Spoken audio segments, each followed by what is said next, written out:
Olá pessoal, tudo bem com vocês? Vamos dar início à semana 4, do Plano de Estudo Tutorado, o volume 5. E nessa semana, voltado para o terceiro ano do ensino médio, a gente vai falar um pouquinho sobre os processos de especiação. Quando a gente pensa em processo de especiação, a gente se remete um pouco das viagens que Darwin fez. E quando ele chegou na ilha de Galápagos, principalmente nas ilhas vulcânicas, ele percebeu que existia uma diversidade de espécies muito diferente dos outros locais onde ele já tinha ido. Então aí ele começou a perceber que existia esse processo de especiação, então que as espécies eram diferentes, eram distintas entre si. Aí conforme foi passando, esses tipos foram tendo denominações a essa especiação, que hoje a gente tem a especialização alopátrica e a simpátrica. A especialização alopátrica é conhecida também como a especiação de isolamento geográfico, ou especiação geográfica, porque as espécies elas vão se separar e ter uma diversidade, ser distintas entre si por causa de alguma barreira física.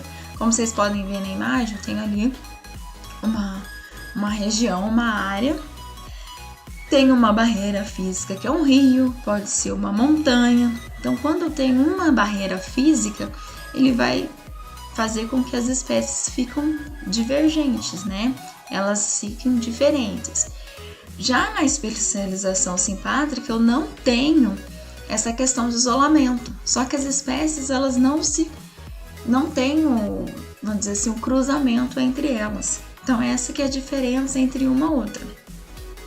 Elas não se cruzam, são diferentes por causa de um isolamento físico, uma barreira. E o outro, eles não têm uma barreira, só que da mesma forma eles não fazem um cruzamento. Por isso que não tem eles vão se divergindo e tem essa especialização, são diferentes. Aí o PET, ele trouxe algumas questões para a gente estar discutindo sobre esses dois tipos de especiação.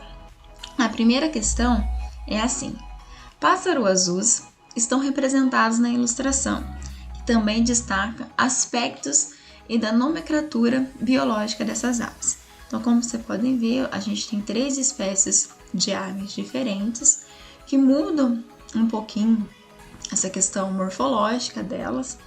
Então aí ele pergunta assim: considerando a possibilidade desses animais ocorrerem em condição de simpatria, explique por que existem entidades biológicas distintas. Então o que vai acontecer aqui? Elas se constituem como espécies biologicamente distintas, elas são diferentes, são espécies diferentes, nomenclaturas diferentes, pois elas ocorrem o quê?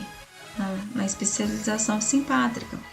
Então, nessa especialização, 2 populações de uma mesma espécie, elas vivem na mesma área, mas elas não fazem cruzamento entre elas, resultando o quê? Em diferenças que vão levar à especiação. Então, essas diferenças levam à especiação, ou seja, uma nova espécie.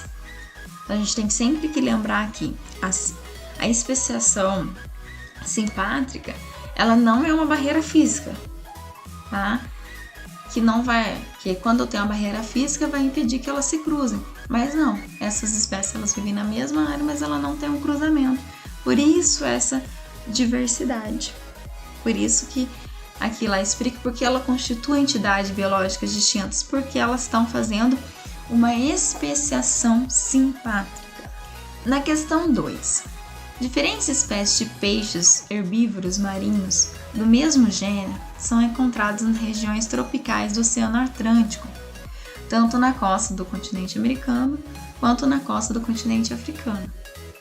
Após estudos sobre este grupo, foi possível elaborar o diagrama e o quadro a seguir, onde espécies supostamente distintas eram representadas por diferentes letras. Então aí vocês podem ver, eu tenho um cladograma aqui, as espécies A, B, C, D e E. Tem o continente, onde elas são apresentadas, o tipo de alimento, o habitat dela e o período de alimentação. Então, está divergindo muito. Um vive nos recifes rochosos, outros de corais, né? O tipo de alimentação, período de alimentação, alguns são diurnos, outros são noturnos, então vai mudar muito ali, então muito divergente.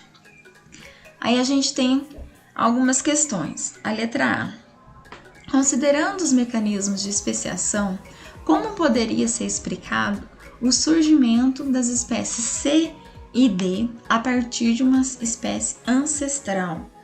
Então, vamos voltar aqui na imagem. Então, eu tenho a espécie C e D. Você pode ver que eles têm um ancestral comum, né? Então, considerando o mecanismo de especiação, o surgimento das espécies C e D a partir de uma espécie ancestral, ele poderia ter ocorrido por um isolamento reprodutivo, né? Que é a separação de uma única espécie em duas ou mais diferentes. É uma condição mais importante para o processo de especiação. Então, uma condição aí na questão A, para explicar que ele pode ter surgido de um ancestral comum, pode ser esse ponto. Ocorreu aí um isolamento reprodutivo, aí conseguiu gerar essa nova espécie, né? A partir dessa espécie gerou nova espécie. A B. Das espécies citadas, qual delas mais se assemelha à espécie ancestral? Qual que vai se assemelhar mais? Então, das espécies citadas, aquelas que mais se assemelham à espécie ancestral é a espécie E. Pois, como podemos observar no gráfico, vou voltar para vocês aqui, na espécie E. Como pode observar no gráfico, ele é a única espécie que não deriva de nenhuma outra espécie. Então, isso é um sinal que uma única espécie que não deriva de outra, ele é um produto de uma reprodução direta do ancestral. Não teve especiação aí, então ele é diretamente do ancestral. Por isso que a gente pode falar que quem mais se assemelha a espécie ancestral é a letra E. A C. Que tipo de interação ecológica pode ocorrer entre D e E? Justifique sua resposta. Então, enquanto a gente tem uma interação ecológica, ele pode ocorrer entre D e E, é a relação que a gente chama de intraespecífica. Por quê? Porque é aquelas que são estabelecidas entre organismos da mesma espécie. Olha lá, a C e a E, elas são organismos da mesma espécie. Por mais que elas sejam diferentes, mudem a forma de alimentação, então uma relação ecológica que está ocorrendo aí é a intraespecífica. Na questão 3, indivíduos de espécies diferentes podem viver em simpatria, ou seja, viver no mesmo lugar ao mesmo tempo, conservando-se como espécies diferentes, pois são isolados reprodutivamente. Indivíduos de duas subespécies da mesma espécie representam diferenças genéticas, características de cada subespécie, mas não apresentam isolamento reprodutivo. Duas subespécies podem viver em simpatria, mantendo-se como subespécies diferentes? Justifique sua resposta. Então, neste caso, pessoal, não tem como acontecer, pois a simpatria ele ocorre quando há duas espécies, né, ou subespécies, eles estão isolados reprodutivamente, né? Não tem como eles se reproduzir, eles não se reproduzem. Como esses dois seres, né, a gente dito anteriormente, não estão separados de modo reprodutivo, eles não podem acasalar e nem gerar descendentes férteis, já que haverá uma troca de material genético, que serão compatíveis para gerar proles saudáveis e não inférteis. Além disso, ocorreria um fluxo gênico, né, que eliminaria os diferentes genéticos existentes entre essas subespécies e, com isso, ter-se novos indivíduos semelhantes entre as duas espécies, ou seja, que carregam os dois materiais genéticos. Então, neste caso, não tem como estar ocorrendo, tá? Então, ele teria que não reproduzir. Como eles estão falando que está se reproduzindo, então não tem como. Na questão 4, ela fala assim: uma das hipóteses sobre a origem de tentilhões atuais existente nas Ilhas Galápagos supõe que eles descendem de um único tipo de tentilhão ancestral, que emigrou do continente para as ilhas em épocas passadas. A seguir, o esquema a seguir representa a evolução desses pássaros. Então, você pode ver, a gente tem lá na base um ancestral tentilhão do solo, que se alimenta de sementes. Então, depois ele foi divergindo em tentilhões que iam para a árvore, que se alimentavam de sementes e que se alimentavam de insetos. E o do solo só se alimentava de semente. Então, ele foi se mudando a forma do bico. Então, várias coisas foram sendo modificadas. E então, com relação ao esquema, vamos responder as questões aqui. Letra A. Escreva o nome do processo que levou ao aparecimento de todas as espécies atual, a partir de um ancestral comum. É o que a gente viu. Então, esse processo é chamado de irradiação adaptativa.